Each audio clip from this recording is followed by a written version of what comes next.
Hello everybody! Welcome back to another Warrior Cats Ultimate Edition video. Recently on my How to Roleplay as an Elder in WCUE video, I got a few comments, and some of these included how do I roleplay a deaf OC, how do I, any tips for roleplaying a blind OC, and another one was on injured OCs. And I thought I would make a video, a part of my How to Roleplay as a blank in WCUE series. I would add How to Roleplay as a deaf, injured, or blind OC, just because they all fit into one video and it could help people out. So I hope y'all enjoy.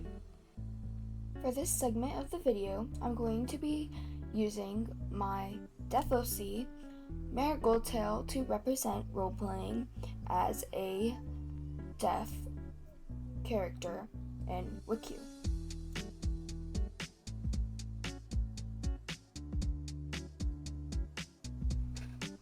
Deaf OCs can be very hard to roleplay, especially in terms of behaviors. If you really wanted to, you can incorporate some form of sign language into your roleplay.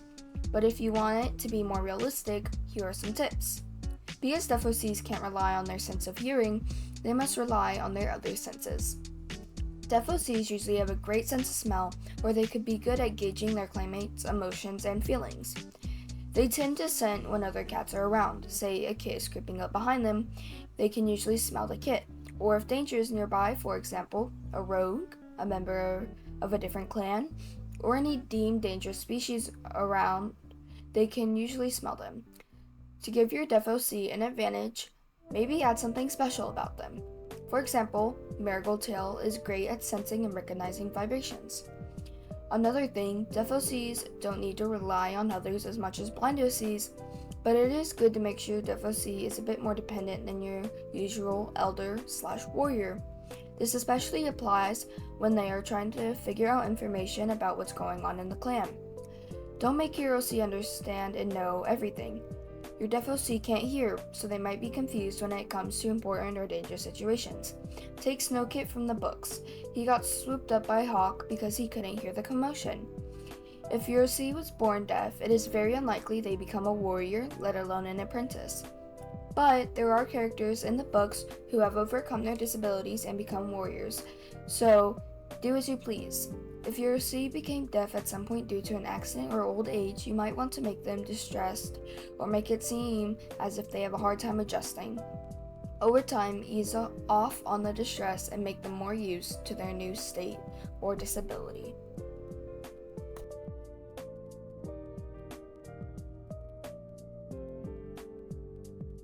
When typing out an action for your deaf OC, try to stray away from phrases that could possibly indicate an ability to hear.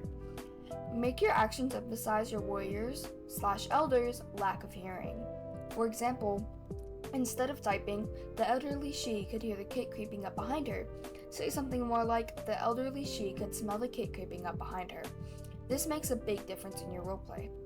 Also, when talking to others, like I said earlier, you can implement a form of sign language, or for something more realistic, you can rely on actions for getting information or saying something. For example, you could type, the Tom rubbed his stomach with his paw. This could indicate that the cat is hungry or is struggling with a stomach ache or pain.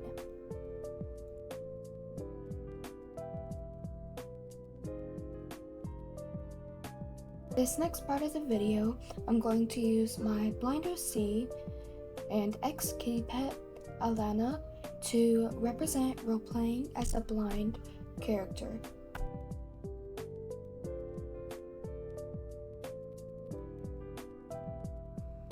Blind OCs are a bit easier to understand when it comes to roleplaying, but how they behave can be a bit confusing. Because blind OCs can't rely on their sense of sight, most of them rely on their sense of smell or hearing. Usually a blind OC either has a really good sense of smell or has a great hearing ability. Sometimes a blind OC can have both, but for beginners it's easier to stick to one of the two. When blind OCs rely on hearing, they tend to be able to hear the presence of another cat approaching, as well as the vibrations the cat makes. Also, they are better about keeping themselves safe in dangerous situations because they can hear the commotion around them. They are also good about keeping up with information in the clan. Similarly to a deaf OC, when a blind OC relies more on their sense of smell, they tend to be better about scenting when a cat and/or danger is near. Making a blind OC really good at either of these can make your roleplay easier and more fun. Usually your blind OC should be more dependent on other warriors or on the medicine cat for their needs.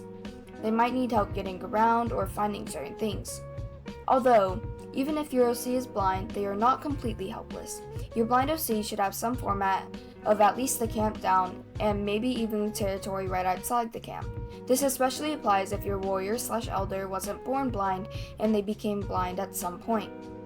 Like with deaf OCs, if your cat was born blind, it is unlikely they become an apprentice or a warrior, although it is possible they stray down the path of a medicine cat by relying on their sense of smell. This is seen with J Feather/J Paul in the books. Like I said with deaf OCs, just because it's unlikely they become a warrior, you can make them a warrior or apprentice. After all, it is a fantasy series and anything can happen. Similar to deaf OCs, if your blind OC became blind recently, try to make them a bit distressed by the situation and make that distress ease over time. It makes the roleplay seem more realistic that way.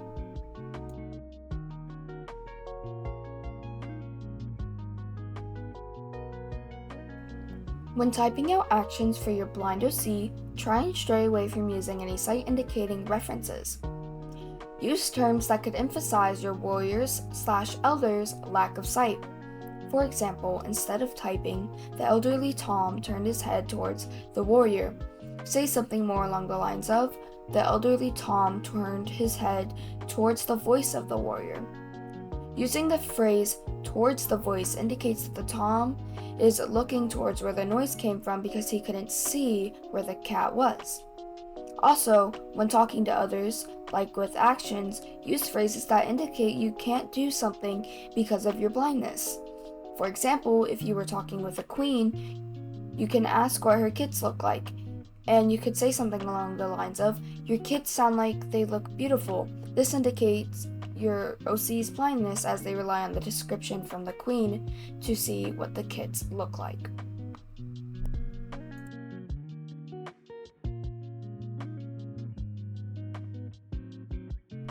For this next part of the video, I will be using my OC, Mosstail, to represent role-playing with a permanently injured OC.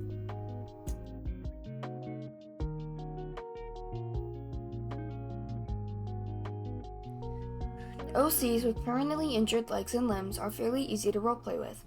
Their behaviors aren't too far off from any normal cat. Most permanently injured OCs tend to limp or falter when they walk. If your OC has two bad limbs, though, it might make it hard to move around. For example, if your OC's back legs were crushed in an accident, they might have to drag themselves around with their forepaws. An injured OC's limb might tend to ache a lot, so your OC might frequently visit the medicine cat due to aches, sores, and pains. Some days your injury should hurt more than others. It might be hard for an injured OC to stay safe in a dangerous situation, especially if they need to run. Injured OCs are a lot slower than regular warriors. In general, most injured OCs don't move around a lot. Not all permanent injuries make falters and walk, though. For example, if your OC's tail somehow fell off, they might have trouble balancing, especially if they're in a clan like Thunder Clan or Sky Clan where they need to climb trees. The injury depends on the need for assistance from other cats. Bringing back up the crushed legs example, a warrior might need to help you move around from time to time. Also, you'd visit the medicine cat more frequently than most because of the pains I mentioned earlier. Not all permanent injuries prevent your OC from performing warrior duties. It just depends on the injury. Depending on the injury, your OC can be an apprentice or a warrior, but if the injury prevents a cat from performing warrior duties properly, they may have to resort to other paths. For example, when Cinderpelt's leg was permanently injured, she became a medicine apprentice because she couldn't perform her duties as a normal apprentice anymore. If your OC's injury was recent, make them a bit distressed or saddened. Depending on what happened, the injury could be life-altering and would make it lots of time to recover.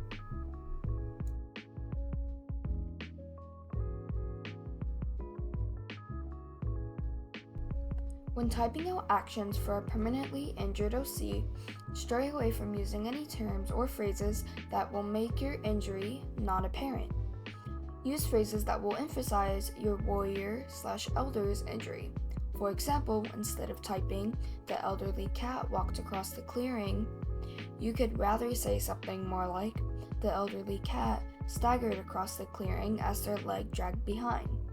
The word staggered and the phrase drag behind helps emphasize that the cat has trouble walking due to a faulty leg.